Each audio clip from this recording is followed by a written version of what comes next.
So, Eve, I got a message from one of our listeners asking about LinkedIn, and I've had a conversation with a couple of former coworkers and other folks I've known. They're asking together, why does LinkedIn feel so broken right now? And it made me start thinking about the fact, like, remember when LinkedIn actually helped your career? Uh, Oh, yes. Some stats that I've seen is that they have over 900 million users, but it sounds like satisfaction has been plummeting. And both of us kind of feel like LinkedIn, we're going to break it down and talk about how it went from like kind of a must-have tool to a little bit of a uh, anxiety machine. Yeah, yeah. I mean, if we kinda go back to, like, a golden age or something of, like, when LinkedIn was launched, I mean, it basically promised everybody, that, this was, like, a networking tool, right? You remember that? Yeah. Networking. I got a good story about that later, how it's really deviated from that, and really just focused on a clean interface and, just like the connections that you have and who else those connections know, and really just focus on job searching, and the recruiters were just having a field day. They found everybody on there. Yeah. Everybody was on there. It was awesome, and it was like that old school Rolodex. You found everyone, and not only did you have that, but you had that web of now that I know this person, this is where all these other people are connected to this person. And so it was just a really I think, recruiters were just it was like an amazing tool for them. It was so easy to connect. It was so easy for everybody to. It felt like akin to what it was supposed to be, which was almost like a dating app, right? A dating app between a recruiter and a candidate. Right, when, dating apps, were a thing or, used to work. I don't know about Right. these days. We should talk about that next. We will. But now what is LinkedIn about? It's kind of about how, what was that one meme on LinkedIn, over COVID? I feel like it was, like, started on Twitter or something, with, "Hey, I proposed to my girlfriend this weekend, and here's what it taught me about B2B sales." Have you seen that? No. What is it? What is this? Yeah, it kinda took off. I think it was, like, on Twitter or something, and there was just this, metaphor, that of like, here's, what, my relationship status taught me about, something XYZ, about business. And so it took off the meme about this guy proposing on the beach to his girlfriend and how it related to something, networky. Anyway. That's super cringe. Yeah, that is not great. No, no. So with that, like where LinkedIn has gone is, it just feels like, and I don't even like calling things social media anymore. It feels like it's just media at this Yeah. point. They've taken the social aspect of it and kind of threw it in the garbage. And now it's just, I don't know, performative. Maybe that's a good word. Performative is a good word, and it kind of, so we were just talking about like the dating aspect, the dating or the hooking up or the networking aspect of it, which is uh I'm a recruiter. I have a job listing, right? That's like the user, one of the primary users. And then the other user is I'm a candidate.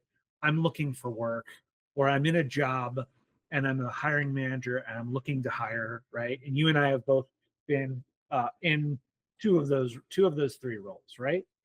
And in that case, what I need is I just need a quick connection. And unfortunately, those goals operate against like a goal of most social media, which is more look at me, look at me, look at me, and like um, posting to get attention. And so it's kind of like started to um, cause a lot of noise to the feed, whereas before there was more signal. to the feed. I like that. That's true. Yeah, because I do feel like there's this pressure to increase engagement, right? Again, we talked about this when we talked about this Cracker Barrel logo, which Yeah, is this feeling that, you have so much pressure that to perform that the quality of your product or service just keeps going down in order to meet some sort of dollar amount. yeah, 100%. So, yeah, so with that, I think, that's what I see is happening is this pressure to increase engagement, add revenue, right? And so that media performance has like built itself into LinkedIn now. Yeah, I think that the other problem is that a lot of the algorithms in social media, what you need is uh, you need the bait that you need to like fire off that gets a lot of engagement. And I've seen this like with my own post and with other people's posts, is that something that will cause a little bit of controversy typically gets more. Even I'm sure the example you gave of the person, whether they agreed with it or not, the engagement photo and Mhm. and business to business operations or whatever that was, right? uh, Engaging in controversy is rewarded through social media, but it actually works against the goals of a company like LinkedIn, right? LinkedIn, if you're trying to like hook up a job prospect with or a job, a recruiter's trying to get a job and match it with a candidate, or a hiring manager is trying to find the right candidate, and you're getting given all this noise Yeah. by these other people, you're going to completely miss that. That's exactly right. So I actually have recruiters that reach out to me on a daily and want me to share their posts on my section of the LinkedIn world Yeah, because of the number of people that I know that it would relate to because it would get lost in their feed. yeah, Right. So totally. recruiters are also finding this hairball of a situation that we're in. It's kind of nuts if you think about it. So now I have to compete with this generic motivational post that gets, 10,000 likes versus, this actual industry, which I'll, not to pump up my own, business, but this actual industry insight that I have, that's something that's super helpful is only being seen by like 12 people. Right. Well, right. And like not only that, but like how much nonsense, like when it comes to recruiters, man, it's real hard to figure out who's real and who's not real. Like, why do we have to do so much Oh work gosh. to like Right. discover whether a recruiter is legitimate or not within LinkedIn? Shouldn't that be some of the work that LinkedIn is doing?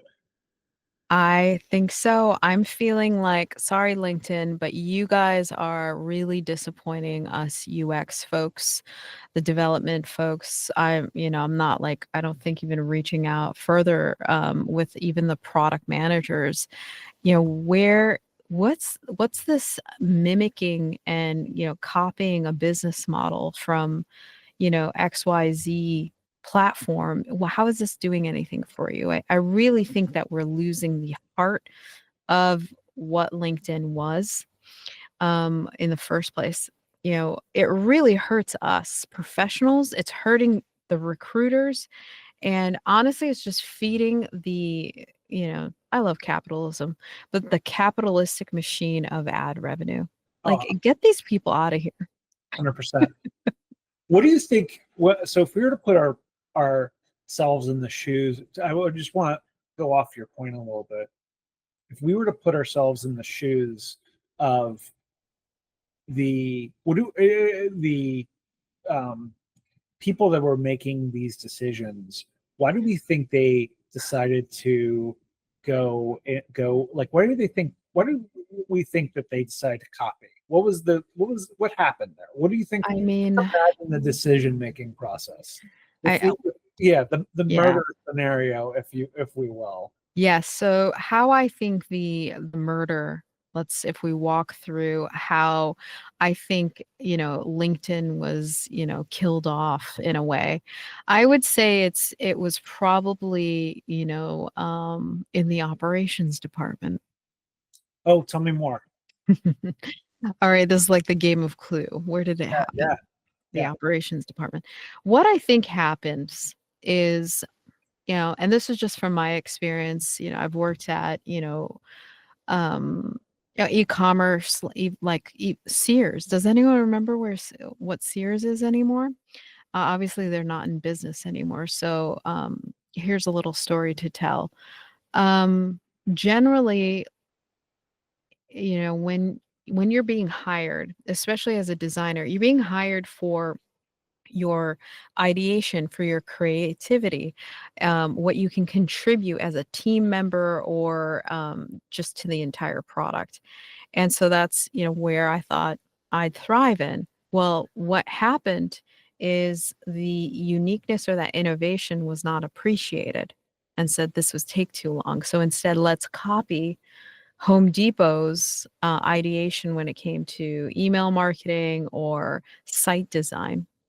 Why would I copy Home Depot? Why did you hire me in the first place if you wanted a templated version of Home Depot's email campaigns? It didn't make any sense to me. Kind of broke my brain. But that was the reality. Where did that come from? Well, again, we're talking about revenue numbers and how to meet that business quota.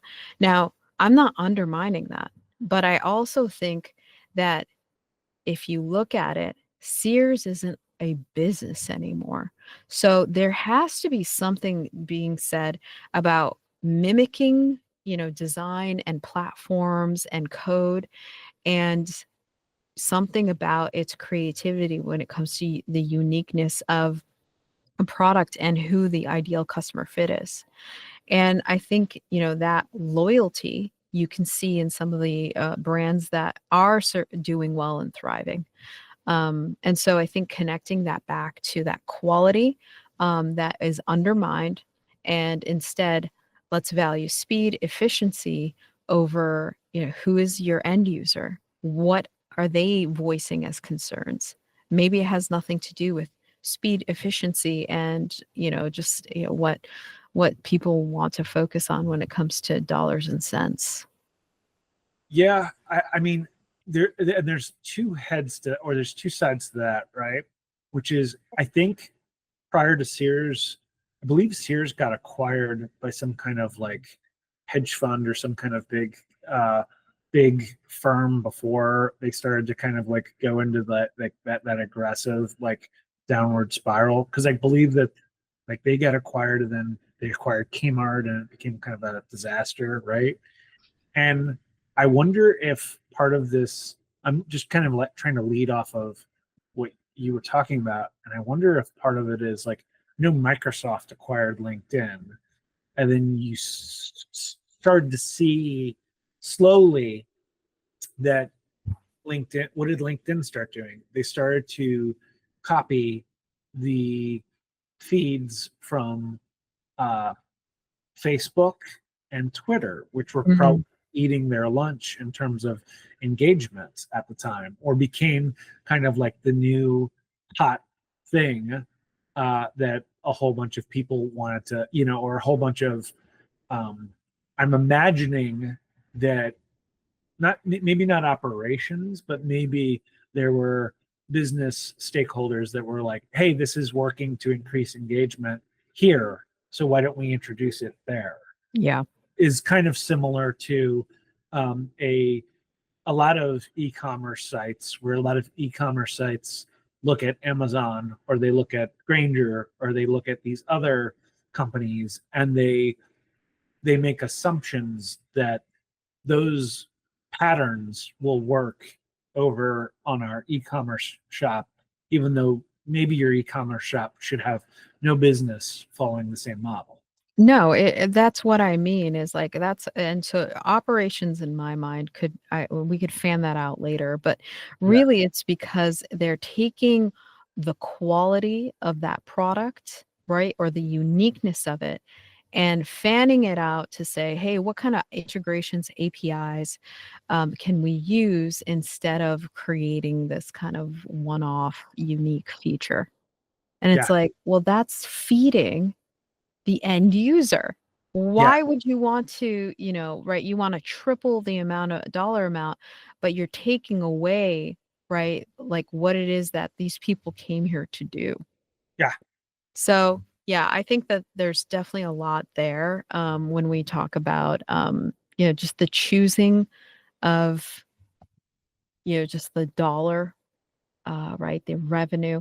I think all of that still plays an important role, obviously, right? But I think it's also undermining the success of the business because, would there even be, and this may be going off a little bit, but if you're continuing to meet goals and you're, hitting revenue, is there a place where the platform doesn't even make sense anymore?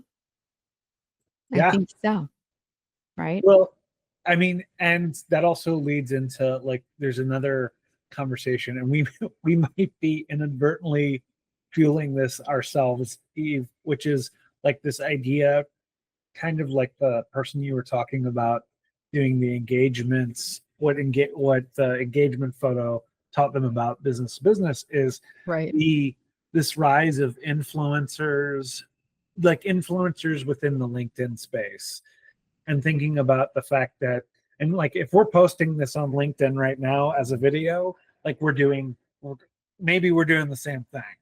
I don't think Mhm. so, but whatever. With LinkedIn influencers, I think that there's also maybe there's a need for LinkedIn to think about moderation, and moderation around who the influencers are, what the advertisements are that are coming into the site, who the recruiters are, whether the companies are valid or not.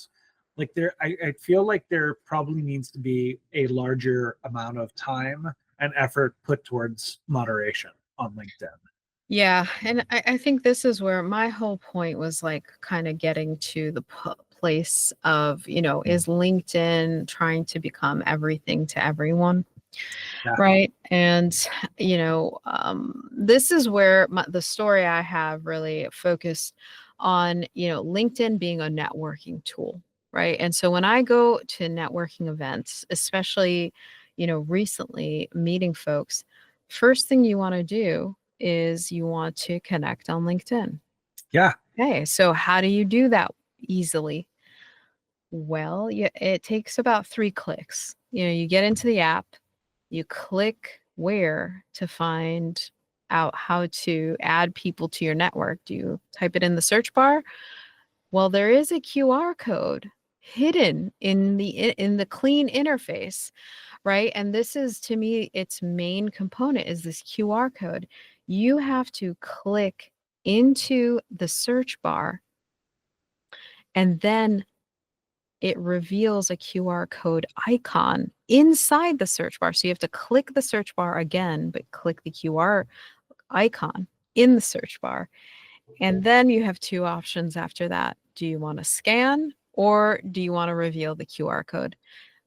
Come on, LinkedIn. There's like definitely a way easier approach, especially if you would have some sort of permissions to say, who are you? Like, what kind of LinkedIn user are you? Well, I'm a networking user. So I always want to have access to these tools immediately, right? That's like one way of like solving this problem instead of this kind of 3-click scenario of how do you find out, how to add people on LinkedIn quickly. Awful interface. well, and what's interesting, I think about that. Can I tell you something else I find interesting about that interface too? Yeah. So I've been using LinkedIn since the start of LinkedIn. And then until you told me about this, I had no idea about that feature even existed. And No like, one does. Sometimes I'm revealing it to people for the first time.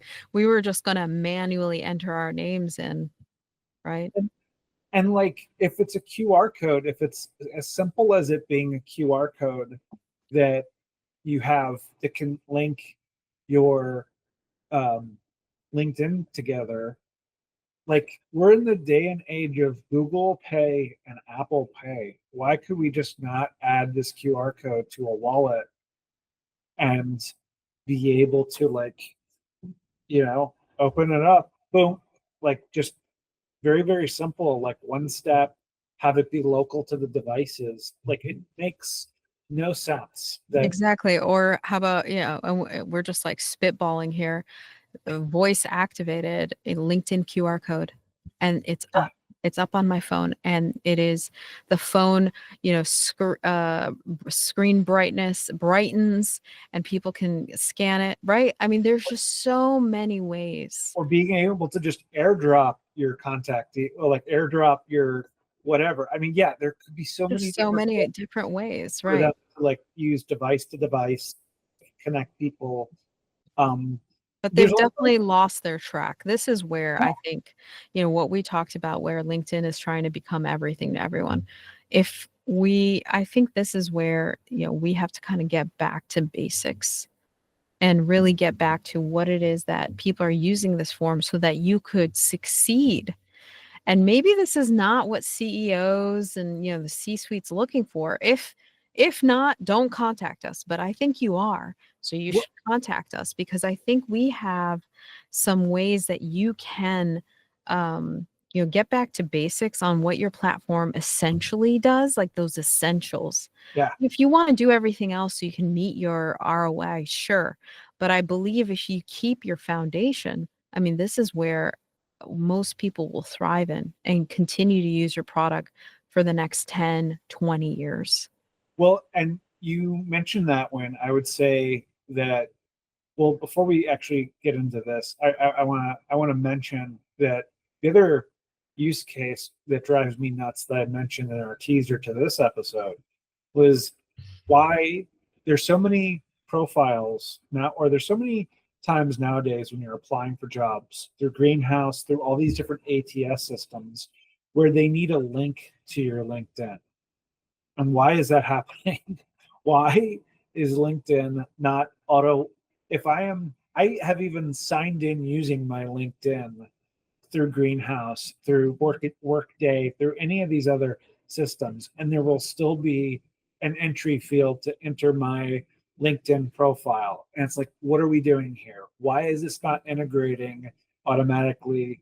Why are some of these applications we're having to fill out? Why are we still needing to manually enter our work information around it versus, and if I'm LinkedIn, if I'm the CEO of LinkedIn, or anyone there, I would be starting to think about we should acquire Workday, or we should acquire Greenhouse, or we should acquire some of these ATS systems, or we should have our developers start working on making them integrate. Because the risk right now is there's so many competitors like Welcome to the Jungle and these other sites that are starting to spin up that are going to start eating LinkedIn's lunch real soon, because LinkedIn is not achieving that key goal, and the key value proposition for why anybody signed up with LinkedIn to begin with. Yeah, I think if we go back to the bigger picture, when you bury features in unintuitive places on your platform, I believe you're risking, training users to distrust your platform. Right. And so, you know, this is where I feel like using predictable UX patterns is essential to, thriving. And so, what I see is like and this is kind of going back to some of the philosophies that I think we're connecting with, like logo design and branding and, just where things were and Yeah. where things are going, Yeah. is, getting back to the basics of what made your platform great, in the beginning and why did it. And one of those stories I remember is the simplicity behind importing your contacts on LinkedIn. This is what 100%. created LinkedIn's, Uh-huh. greatness, Yeah. was just that type of ideation Yep. where it was an API that obviously probably LinkedIn, who knows where that came from, but let's connect, let's grab your contacts in your phone and see who else is on LinkedIn with you. Yeah. 100%. Yeah. And it's interesting too, because the other thing that I want to tell you a quick story that frustrates me about LinkedIn. I'm going to just mention. So LinkedIn has a lot of data around all of us. LinkedIn should know whether you're working or not. So around this time, or around probably about a year and a half ago, I was working in a big tech company, and the big tech company laid off a whole bunch of us. After the layoff, about a week after the layoff, and I had posted about the layoff. I had put myself to open to work. So LinkedIn should know this person has been laid off. This person no longer works at this company. This person is now set to um, open to work, right? So they know these things about me. I get a message from a company, and it's an advertisement for a Bentley. Now, a couple of things for them to know about me is one, I've been laid off. Two, I am now open to work. Uh, Three, a Bentley is way the fuck out of my price range as to like what I would ever buy as a car. Period. And four, even if I had all the money in the world, I would never buy a Bentley. Like that is not my jam. That is not my. But they should have enough kind of data to have kind of a vibe around that, or to know that, or have like a sense of that. And the fact that and it's like, oh, the other thing is, oh, five. If I was going to buy a car, the last place on the planet Earth I would be aiming to look at would be LinkedIn. The purpose of LinkedIn is not to buy a car. They've also introduced news feeds. I don't want to know about the news on LinkedIn other than who's hiring and who's not. LinkedIn having a news feed about any type of thing other than business is not really necessary, or should not be part of LinkedIn. Four, I don't know. I introduced four when I was at five. Anyhow, they've also introduced games, and I took a screenshot of one of these that I'll toss up onto our site here. But like, I don't understand. I'm a little confused as to why they're introducing puzzles or games. I think my only thought can be, did someone misunderstand or misread about what gamification is? And did they think that gamification meant putting actual games on their site? You could gamify in an awesome and fun way getting jobs. You could gamify in a really awesome and fun way finding candidates, interviewing candidates, recruiting. Uh, that would be an awesome and totally fun thing that you could do with visual design, with graphic design, with UX. You could really, really make that a really fun experience on LinkedIn. And LinkedIn, you should, if you're hearing this, you should be hiring Eve and I to consult with you on how to do that. Yeah, I think that the that gamification may be, just a dark UX pattern Yes. of staying on your platform longer so that your advertisers see the engagement of your platform timeframes are lengthier so you could serve up more ads. Isn't that a sad world we live in? Uh-huh. Um, so I'm thinking, with that, how platforms die when they prioritize metrics over user value, the differences between, the actual utility of the product Yeah. versus, just engagement, why professionals are using these tools. I think those are things that, we can continue to work on when it comes to um, improving products, and improving platforms. Yeah. I mean, part of it, part of what I wonder, and part of if I'm trying to like diagnose this issue, it screams of people that are working in this product or working um, uh, on these features. It screams of people in power not having the ability to say no. And sometimes, as a designer, one of the most powerful things you can say is say no to the ideas for a feature or a product, or to say, we're going to test this and we're going to see how it does. And when we say how it does, we don't mean it can't just be it performs well. It needs to actually be driving a metric that accomplishes a user goal, like Exactly. connecting, like getting, I mean, having mentorships happen, having, there was a ADP list. Do you remember that tool that was around where it was like connecting mentors and mentees online and like doing scheduling? Like, why isn't LinkedIn doing that? Why isn't LinkedIn like creating calls between mentors and mentees? Why aren't you able to just interview straight up on LinkedIn versus having to schedule a Calendly or do this? Like, there are all kinds of like opportunities that the LinkedIn team should be prioritizing over games engagement models, and like making it just kind of like a discount, uh, kind of a discount Facebook, right? Right. Yeah. Or, just, another place to serve up ads. Come on. Like Yeah.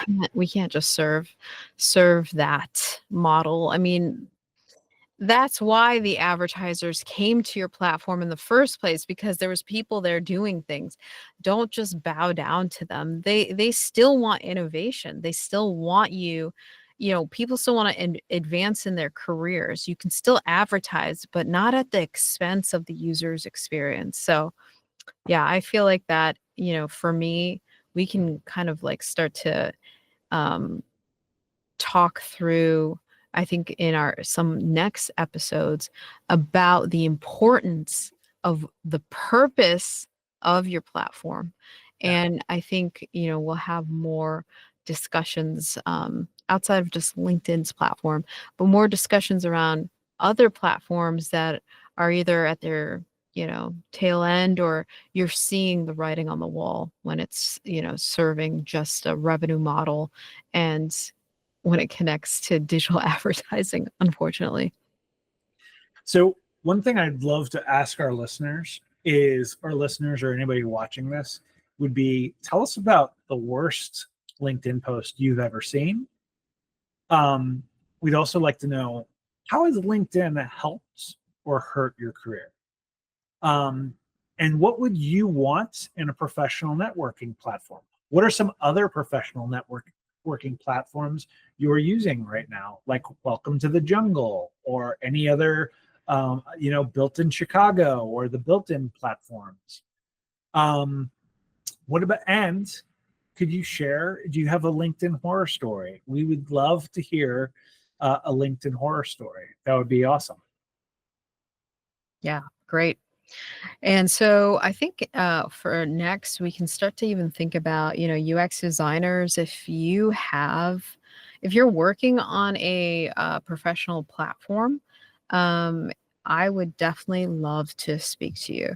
Anyone else who's maybe a small business owner affected by the LinkedIn changes, even tech journalists who are talking about the platform and its evolution. We'd love to reach out. We'd love to talk to you. And if you work at LinkedIn, reach out. We'd love to talk to you too. We can have some blur out- ideas. we Yeah. can blur out your face. We can keep you. You can become an anonymous source, or you can email us. Like, subscribe, and follow, or become our next victim of bad UX. UX Murder Mystery is a joint production of Eve, User Experience Design Agency, and CrowleyUX, where systems meet stories. It's hosted by Brian J. Crowley and Eve Eden. Edited by Kelsey Smith. Intro animation and logo design by Brian J. Crowley. The music is by Nicolas Lee. You can follow us at UX Murder Mystery. You can email us at questions@uxmurdermystery.com. UX Murder Mystery is a copyright 2025, Brian J. Crowley and Eve Eden. Thanks for listening.